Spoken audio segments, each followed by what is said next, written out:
thought you were gonna wear like a Star Wars shirt or something. I am wearing a Star Wars shirt. Oh, This is Unity for the season that is Mandalorian. I don't know what that means, but okay. It means they got the gang back together. Okay, sure. Everybody's on the same page. Yeah, this is the We Tryin' channel, Nerdy by Nature production. And Uh, happy May 4th to you. indeed. Shoo. There go the figures. Yes, we are releasing this on May the 4th because, you know, us, we don't ever do anything on time. So we said, hey, at this point, let's just release it when May the 4th comes out. This is our review of The Mandalorian Season 3. As Leroy has called it, Season 4. It's I debatable. have Um, because season 2 actually was in the Book of Boba Fett. I mean, you know, I get it. I mean, it Um, kind of was. yeah. I mean, where do you want to start, man? Mandalorian. We've had 3 years of this now, or 3 seasons of this, three full seasons of So Mandalorian. let's Do start we with do we still like Din Djarin? Do we like Grogu? What's up? let's start at the beginning. What did you think overall? Because you did not watch the series as it was going on. You like would watch a couple episodes and then stop, and then you just waited until the end to finish it all. So you weren't watching it week to week. Explain that thought. Explain your thought process. For me, The Mandalorian is a show that I do no longer need to watch week to week. I kind of like to let them build up to kind of get more of a story because sometimes so little happens within a story. Like there's kind of a monster of the week feel or something, but nothing major happens overall to the plot, in my opinion. So I feel like I can build them, you know, let them kind of stack up one on the other and watch them back to back like that. Okay. Do you think that was true for this season? Because to me, this season was different than the other two seasons, in my opinion. I think it worked out for this season too, just because for a while we didn't have. It seemed like there were more tangents going in the Mandalorian and not just focusing on Din Djarin. Mhm. We got other people that got spotlight and other storylines that got spotlight, which was kind of like, oh, this is interesting because as much as we focus on Din and Grogu, there's other stuff going on with like the possible rise of the Empire again and stuff like that, and just the new order and everything, and like, oh, this is how this stuff kind of happens because people aren't paying attention and people are there's signs, but people are like, yeah, it's fine, and it's like, well, maybe it's not fine. Um, so I watch it week to week. Hmm. Um, Most of the time, I stay up to that 3 o'clock to get it because I'm usually up anyway. That's so. If you're new to the channel, welcome. We appreciate you watching. Hit that like and subscribe. Tell your friends, tell your enemies, tell your family, tell people you don't even know. Be like, hey, you don't know about these Negroes on TV on YouTube? You know the YouTube, The YouTubes. the YouTubes. So Hmm. anyway, I had always watched The Mandalorian at night because usually there is a small, tiny person that I help create with me. Hmm. So, season one, watched it at 3 o'clock in the morning because I was feeding the baby. Uh, season 2 point, whatever you want to call it, Book of Boba Fett, feed the baby. Uh, season two, or whatever, the actual season two, feed the baby. This time I wasn't really feeding the baby, but the baby was up. And so I have always been excited for this show. I think this and Andor are doing a very good job of filling in the gaps of what happens between the movies. Hmm. Um, and I really like this season. I'm invested. I think if they ended it right now, it would be they could end it right now and I would be fine with it Okay. because I think the ending was apropos.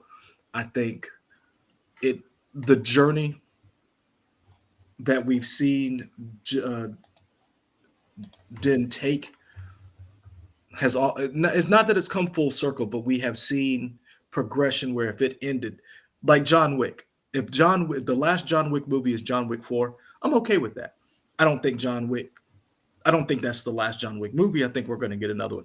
Just like I think we're going to get more Mandalorian seasons.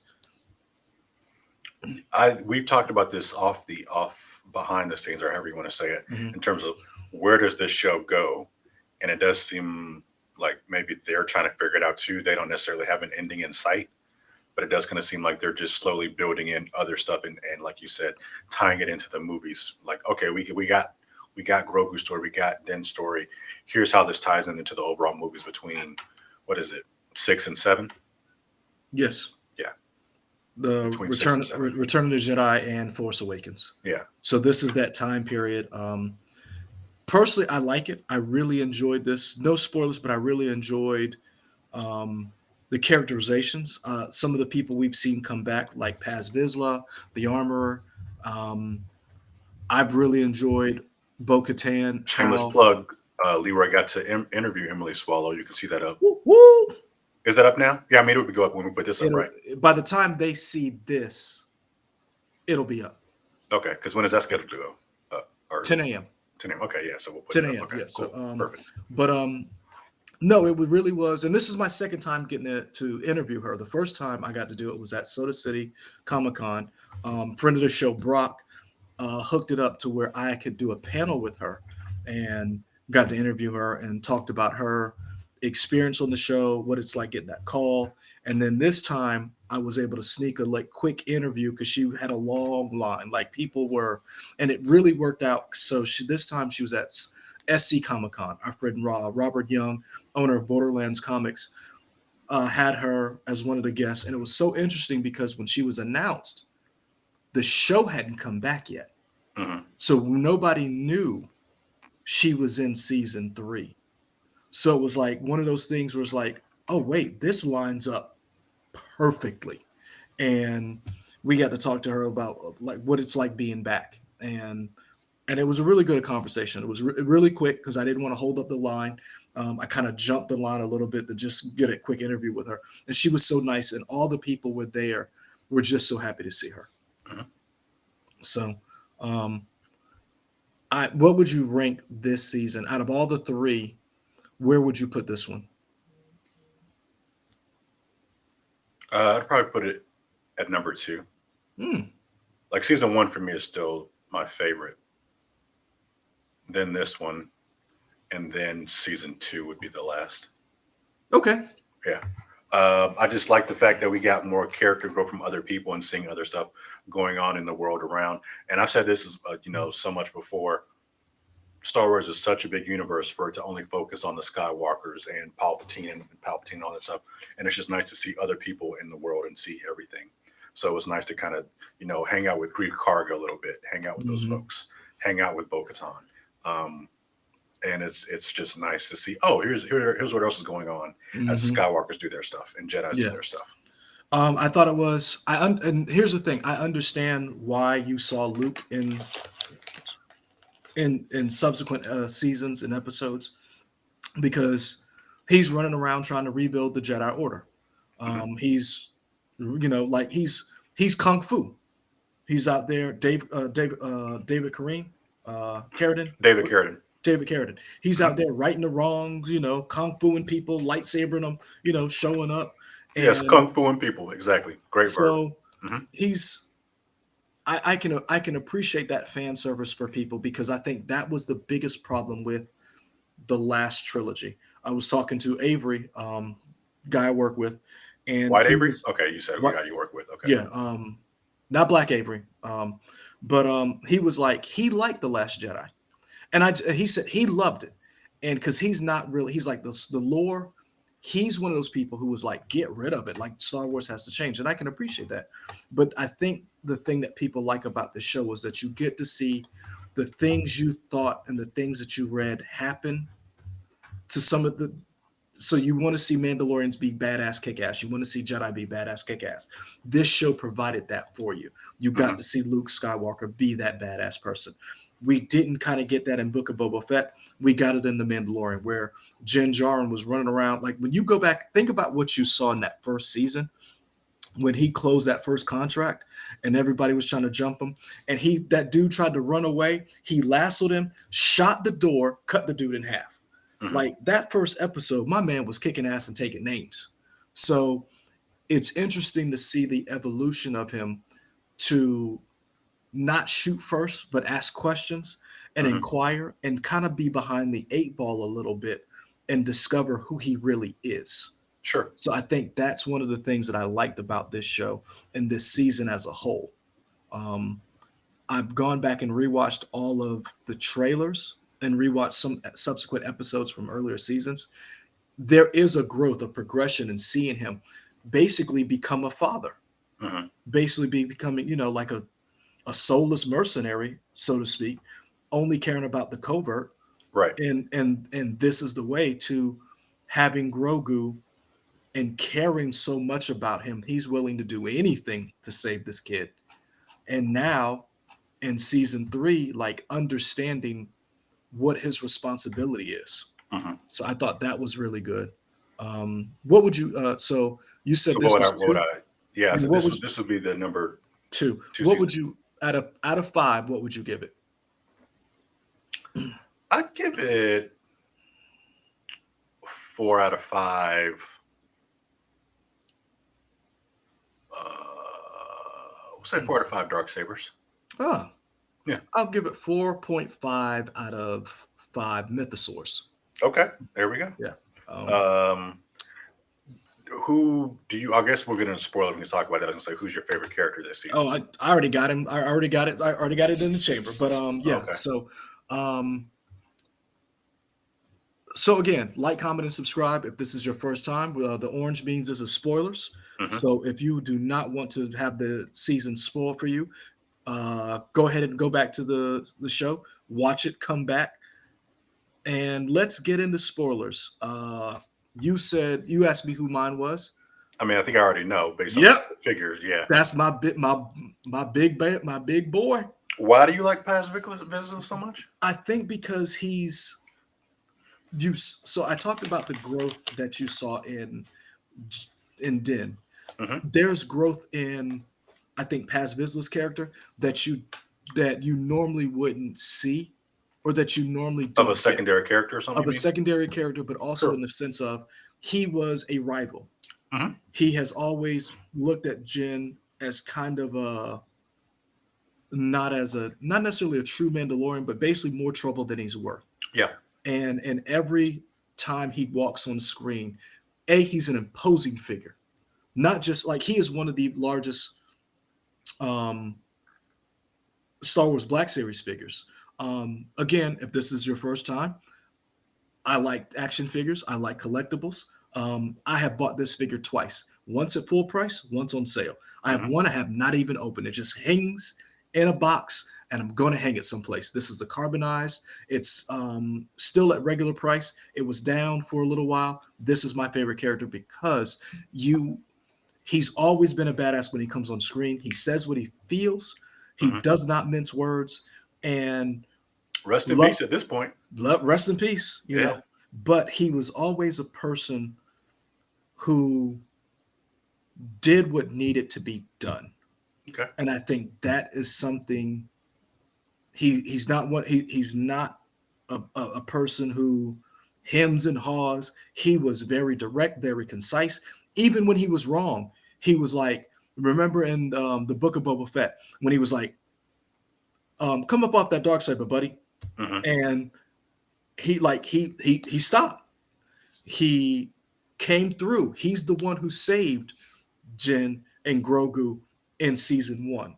Right. He's the one who convinced the other Mandalorians to work together when they went pirate hunting Hmm. to help Grief Karga. So I really liked him. And let's talk. Come on. My man went hard at that last second to last episode. I was Like like, as it was happening, I was like, oh, he's gonna die. I knew that was gonna happen.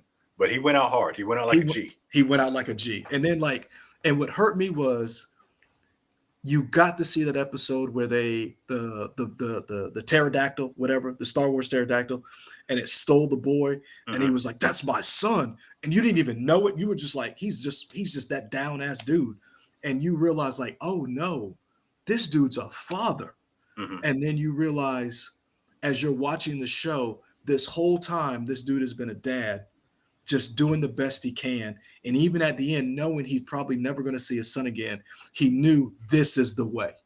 In Oh, order look for at y'all you. to You make it, want to be past Vizsla. oh, son, if I could, let me tell you right now, if I ever get a chance to join the 501st, you can call me Paz Nizla. I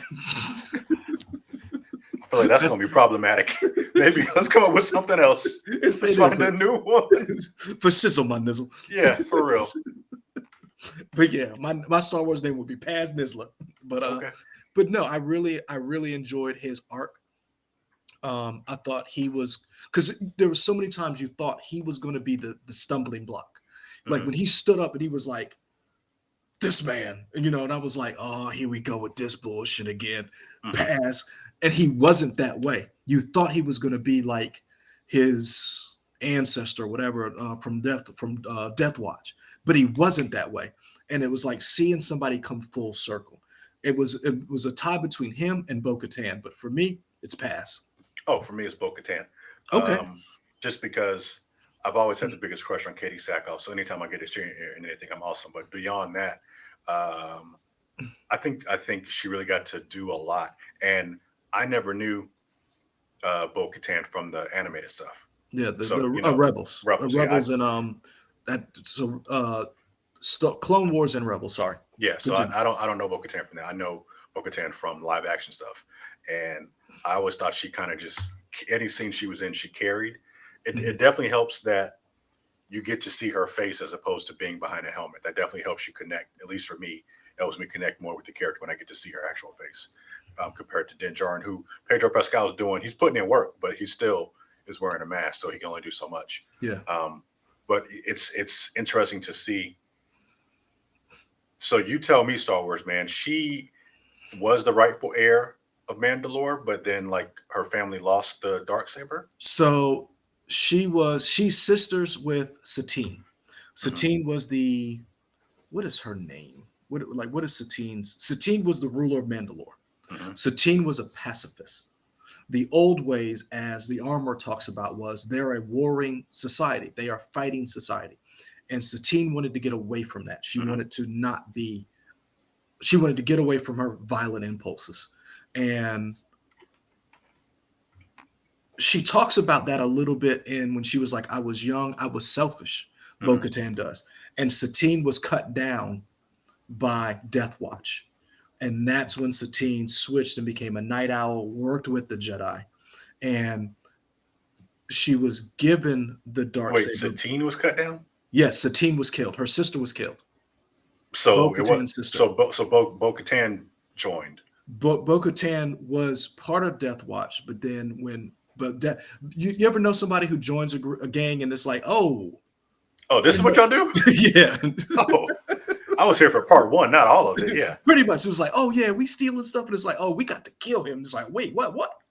He not gonna talk. He not gonna say Right. nothing. It's like, nah, we not gonna take that chance. Hmm. So Satine, being her sister, um, was cut down, and that so you had some who left Death Watch, and you had some who stayed, and the ones who stayed with Death Watch, Paz Vizsla's relatives, and some other people, which people are still not sure if the armor was part of Death Watch because she sidestepped that question when Hmm. she was directly asked. But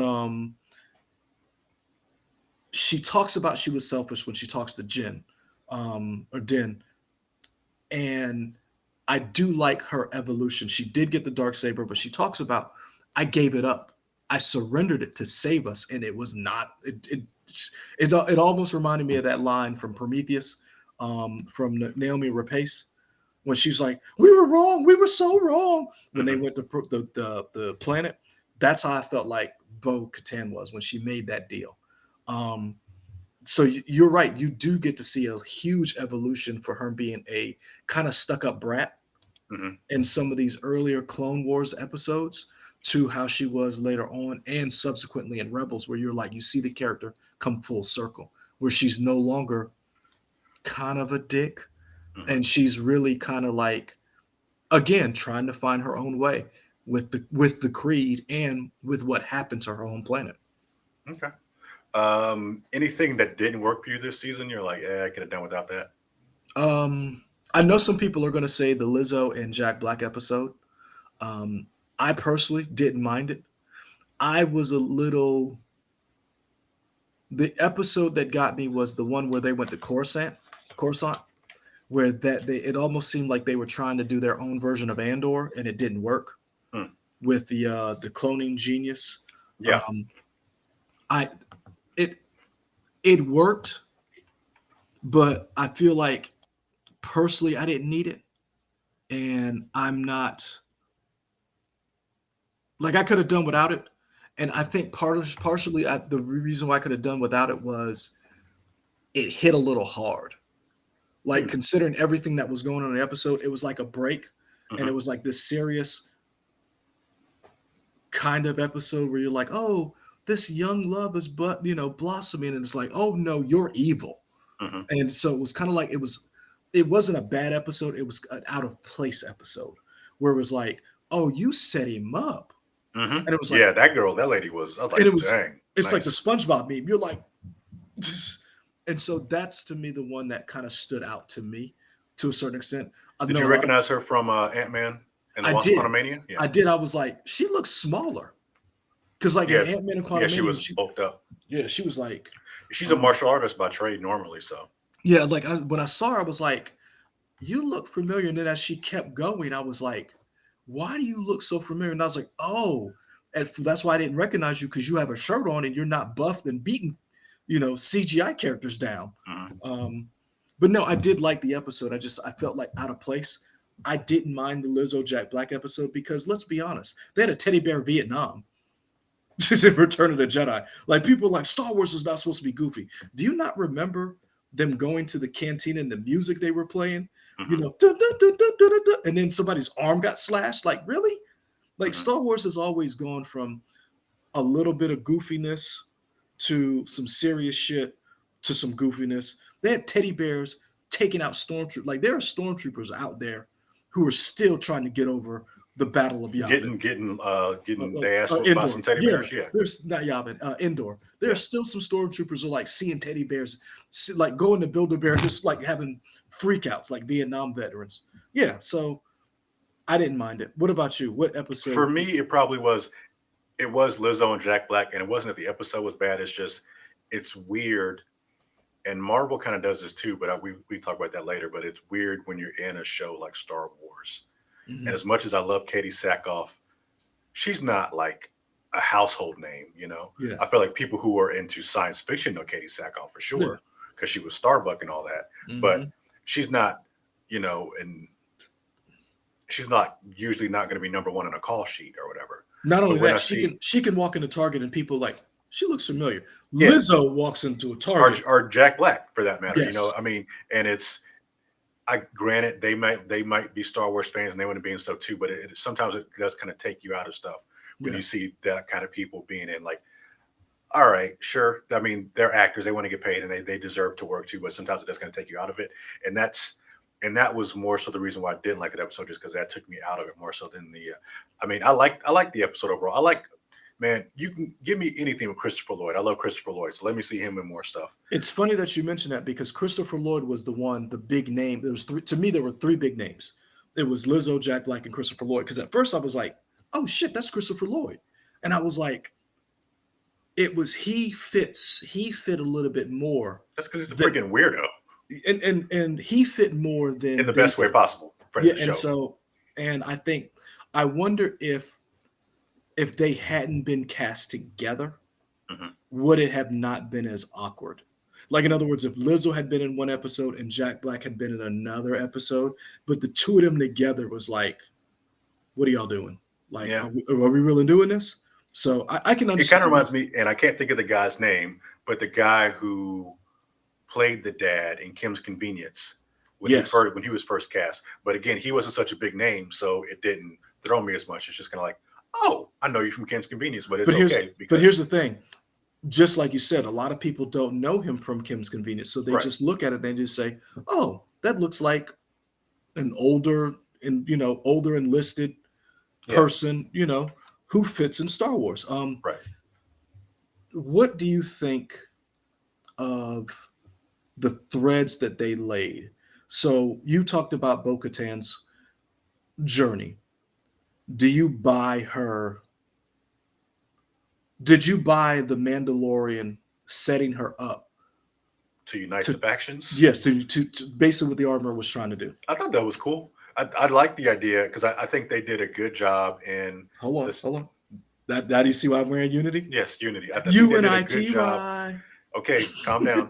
Um, I think they did a good job in season two when we first saw Bo-Katan in live action for Mhm. Mandalorian, where she's like, "Oh, you follow You your this certain cult. sect This cult. of the She called Mandalorian remember cult. she Yeah, called him a it's cult. cult. Yeah, you follow. You're like a You're a cultist, cultist. Hmm. whatever." And it's interesting to see these people who are all Mandalorians one way or another, whether you were born Mandalorian or whether you were a foundling and whatever. Hmm. And I like the idea of her being the one to unite them because she's like, this is still my planet, this is still my people, whether or not you always wear the helmet or not, we can throw down together. I like that. I to me I liked it because it showed her humanity a certain aspect because she failed. Hmm. I felt like it was almost again like pass props. We ain't got science. We ain't got no budget. So basically, I got to Imagine do. it. You got a just imagine us putting a clip of Paz Vizsla in there. Um, I like the fact that it was almost full circle where you don't have to have watched. It's nice if you have, and it's wonderful for you. But like you said, you didn't have to watch the animated stuff, but you did get to see her come full circle in a sense of she talks about the fact that she was selfish.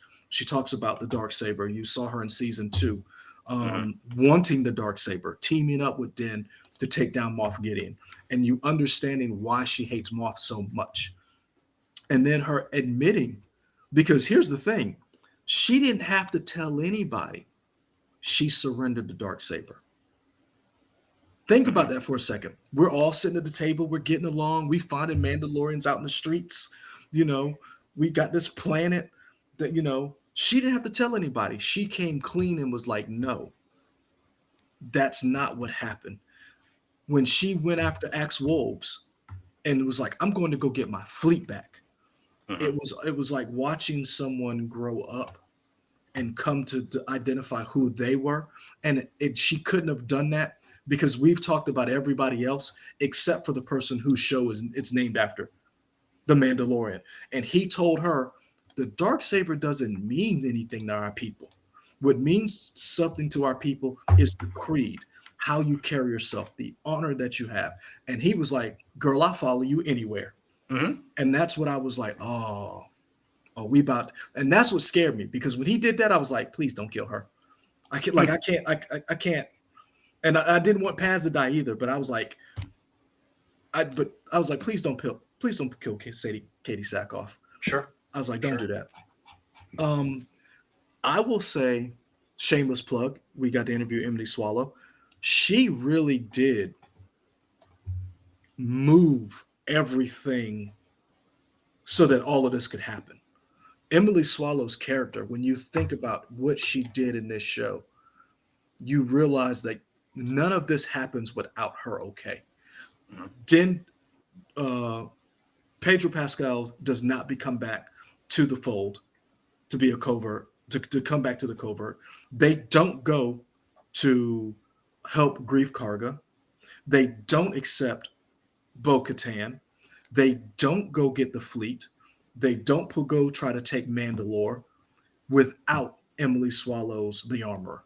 Like when Hmm. you really think about that for a second, you realize it's like, oh shit, you have cemented yourself as one of the most important Star Wars characters. So as we were watching this, did you ever feel like, oh, Yes. I'm looking up other stuff as we do this thing. Mm-hmm. Might have a trailer for us to react to. Okay. I'm Um, down. as with that one episode, and I don't remember what it was called. Maybe it was called Spies. Yes, it Did was. you think for a second the Yes. armor was Yep. bad? Yep. Yeah, okay, I did too, and I was like, huh. So the fact that we both thought that, I'm clearly that was intentional. It was like, oh no, has she been playing a long game this entire See, time? the whole time I was wondering, is it her? Is it Axe? Hmm. See, so I was like going through all the names. Who was the spy? Is it Axe? Is it her? Because it can't be Bo, because they just blew up her house Hmm. in cinematic fashion. Like if you're Hmm. gonna blow up a house, House Hunters, HGTV, that's how you blow up a house. Sure. If you were gonna F up somebody's home, bring in some TIE fighters. um, I was so trying to figure out. I was like, is it Paz? Is it?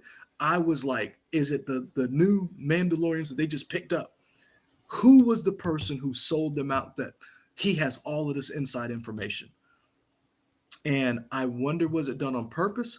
And I wonder if it was a throwaway thing that people just took off with, and they were like, oh, maybe Yeah. we should go back. Because remember, Lost was like that when Lost was on the air, and they were like all this different stuff. They were reading the comments and maneuvering the show a little bit to Yeah. coincide with some of the stuff people were saying. Because if you go back and watch the show and listen to what was going on, there was some shit that they didn't even figure out.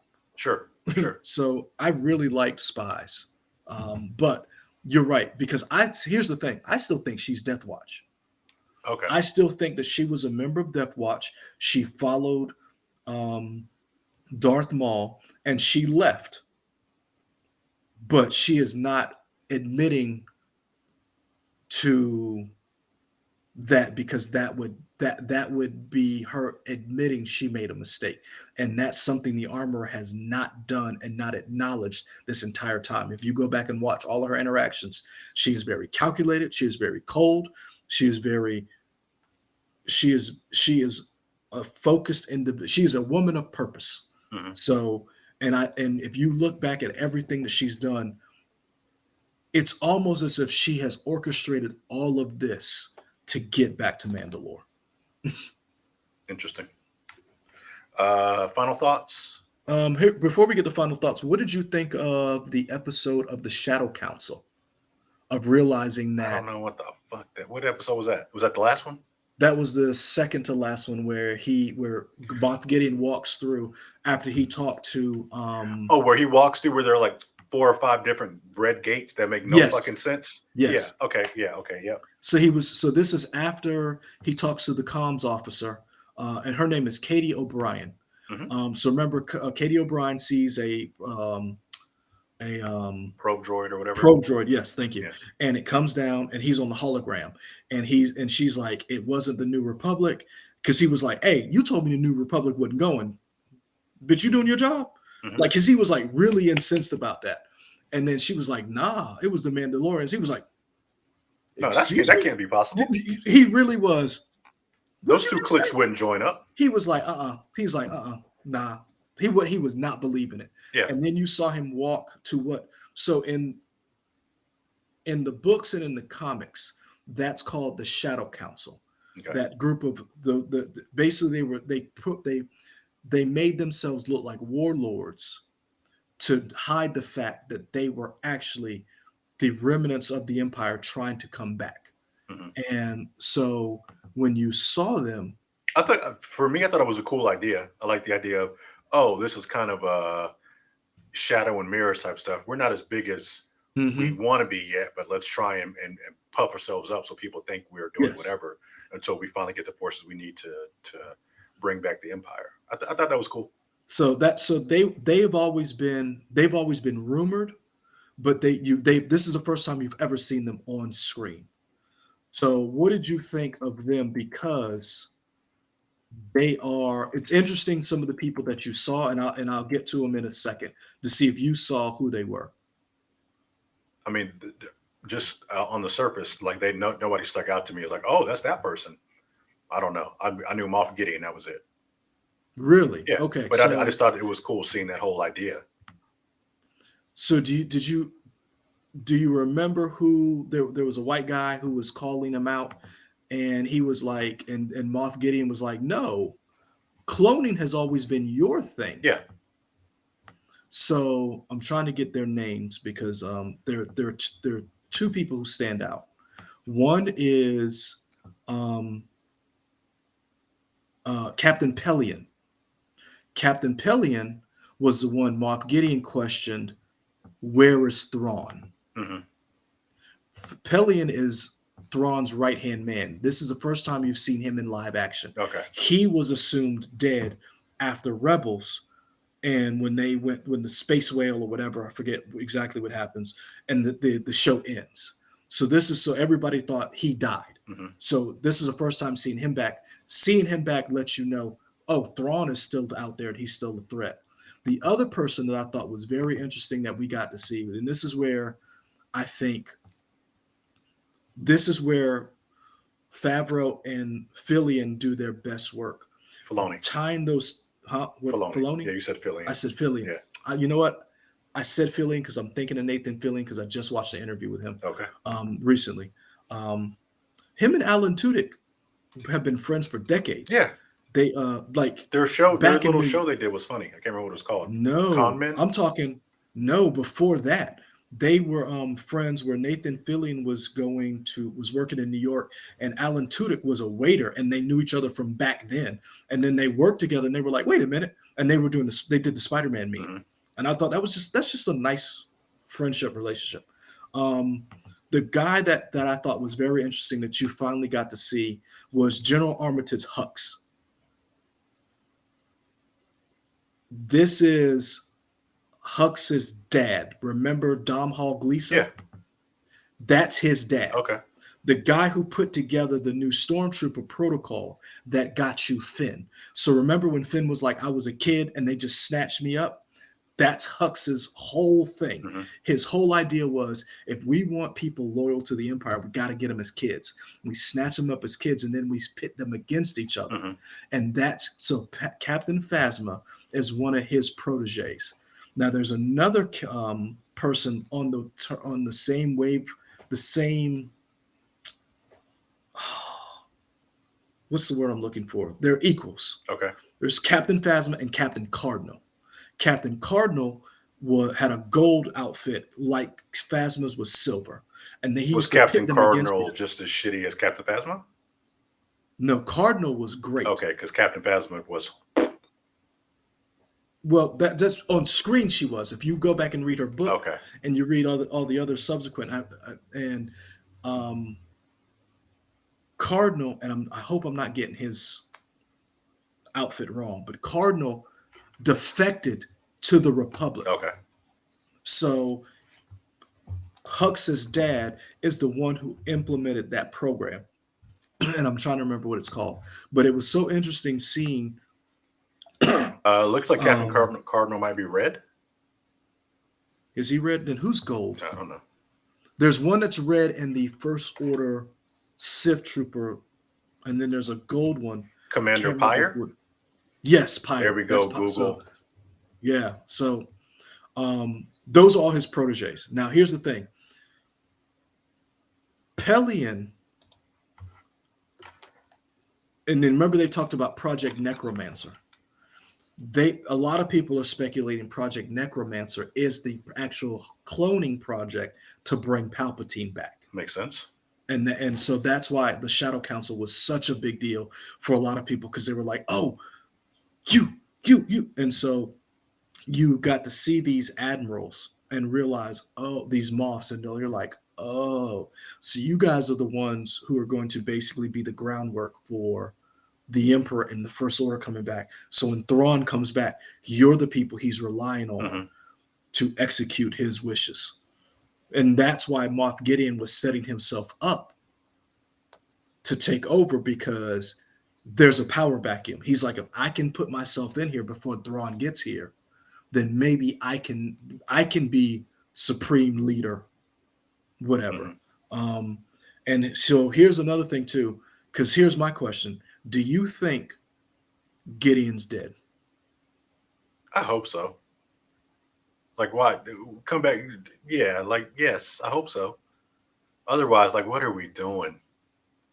Let's find somebody else. Only reason why I asked is because I mean, don't we see his body get burned up? you notice he had a bunch of clones.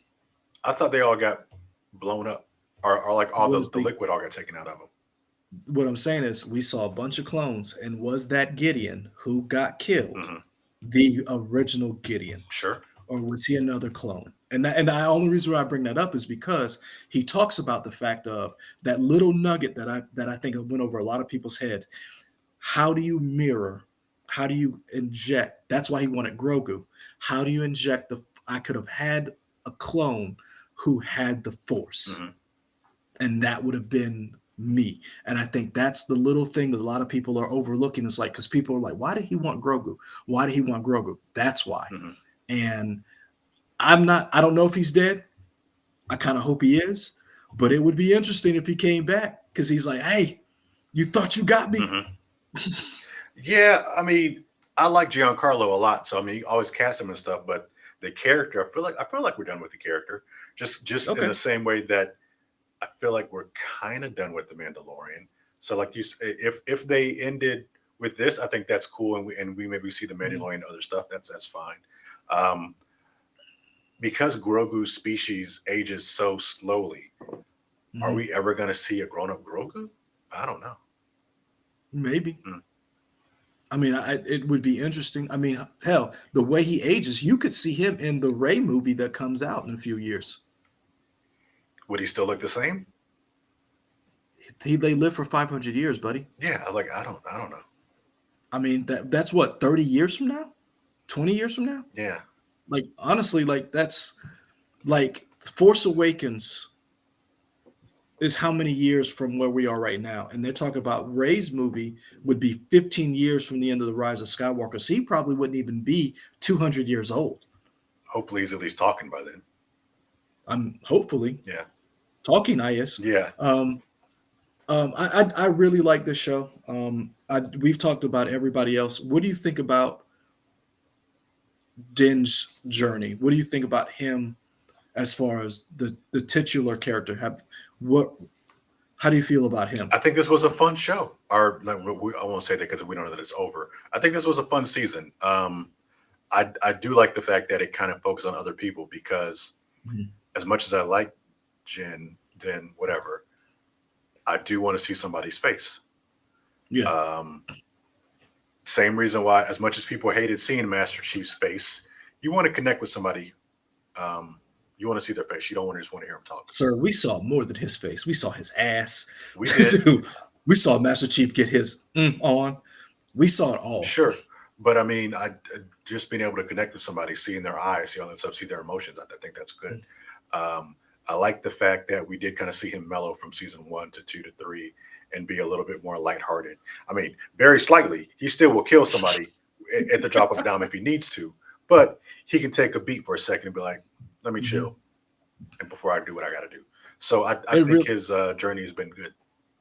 he really was a dad in that episode where they got IG 11 Oh, yeah. back and Grogu was running around and he was like, "Get out of there!" He's like, "No, no, no." I was like, "Buddy, you got a force wielding toddler," Hmm. because I was like, "And you better be glad you got one because he saved your ass." Sure. Because that fight where the Praetorian guards were chasing him and Grogu was doing them Hmm. flips, I was like, "Ooh."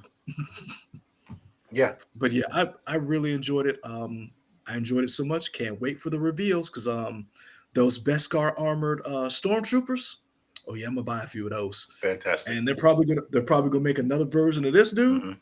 I don't know if I'll get it, but I mean, you will. I don't know. I hadn't bought. I'm waiting for like different variations because I almost bought Bo-Katan. I haven't bought all the Mandalorians, but I do think I may buy them. And they do have a Mandalorian Jin with the dark saber coming out and more of the Beskar armor. But no, I really enjoyed it. I That's why I said I give it a 4.5 out of Mythosaurus.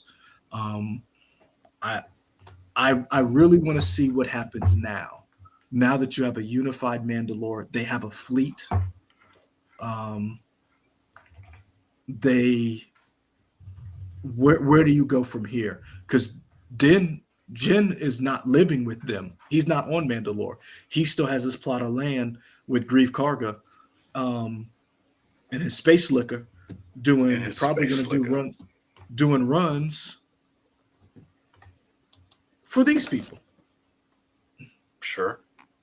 So we go. So basically, is this evolving, coming back to season one, where it is he's going to start catching some. Some new bounties. Hmm. Could be.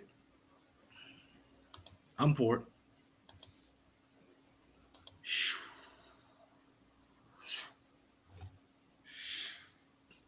So I'm all for it. So I think that's it from us. We've been talking for a while. Like, comment, and subscribe. Let us know what you think. Let us know, what do you want to see in season 4? Hmm. Season 4 of The Mandalorian. Do you want season 4 to connect with Ahsoka? Or do you want season 4 to be its own thing and then connect them in their uh, Avengers style movie that they've got cooked, that Filoni has cooked up? That would be interesting. Yeah, I like that. Because I mean, we know that's coming. I mean, yeah, they ain't got nothing else to do. I'm just saying they need to start cranking out some more Star Wars movies. Although with this writer strike, who knows what's coming when or whatever. Hey, you might as well wait on that. Yeah. That'll do it for us, folks. We've been talking for a good 45 minutes. You can see this video, some other videos on May the 4th. We got an interview with some people from the 501st Star Wars Battalion Star Trek people group. So It disrespectful. was. No, they were very nice people. But yeah, talking with the 501st Stormtroopers. Started where? Started where? Well, South Carolina, Put right? some respect on it. Columbia, Was it South Columbia? Carolina, Okay. son. Yeah. Columbia, South Carolina, by a brother by the name of Albin Johnson. That's right. 501st started here, son. Great. We have that interview with the armor / Emily Swallow. That'll be up as well. And we'll have other stuff going up. Not necessarily Star Trek. I keep saying Star Trek, Star Wars related, but we will have other stuff coming up. That's it for us. You know where to find us: YouTube, Twitter, Instagram, Twitch, Facebook. He can sit on my shoulder. Put it on his shoulder. We're out. Later.